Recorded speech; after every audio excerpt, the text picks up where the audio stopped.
আসসালামু আলাইকুম। অনেকদিন যাবৎ মধ্যপ্রাচ্যের কী পরিস্থিতি আপনাদেরকে জানানোর সুযোগ হচ্ছিল না। সো সে জায়গা থেকে আজকের কী পরিস্থিতি আপনাদেরকে একটু জানানোর জন্য আসলাম। বর্তমানে যদি আমরা দেখি আজকে 4ই এপ্রিল।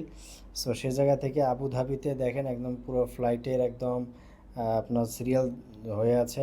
তার পাশাপাশি দুবাইতেও আলহামদুলিল্লাহ মোটামুটি ভালোই ফ্লাইট অপারেট হচ্ছে দেখেন। সবগুলো এই ডিএক্সবি টু এফসিও রোম যাচ্ছে।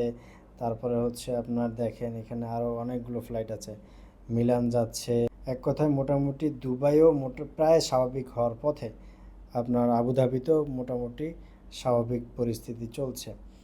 তার পাশাপাশি যদি আমরা দোহাতে দেখি, দোহাতে আসলে তেমন একটা ফ্লাইট অপারেট হচ্ছে না।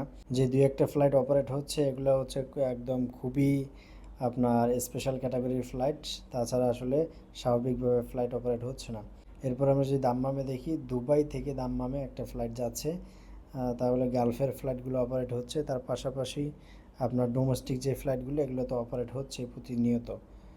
সো সে জায়গা থেকে বলা যায় দাম্মামেরও সীমিত আকারে হলেও ফ্লাইট অপারেট হচ্ছে। এরপরে যদি আমরা দেখি হাফার আল বাতেন একটা ড্রোন দেখা যাচ্ছে। এটা হচ্ছে ইউনাইটেড স্টেট নেভির, এটা একটা আপনার ড্রোন দেখা যাচ্ছে। এটা নজরদারির কাজে এটা ঘোরাফেরা করছে। তার পাশাপাশি যদি আমরা আরেকটা ফ্লাইট দেখি, এটাও ইটালি এয়ারফোর্সের নজরদারির কাজে এটা হয়তো ঘোরাফেরা করছে। তার পাশাপাশি আমরা কুয়েতের পরিস্থিতি এখনও পর্যন্ত আসলে ঠিক হয়নি, খুবই খারাপ পরিস্থিতি চলছে কুয়েতের, পুরো বিধ্বস্ত একদম অবস্থা।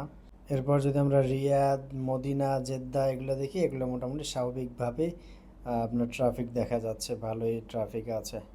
সো এই হচ্ছে মধ্যপ্রাচ্যের আজকের পরিস্থিতি।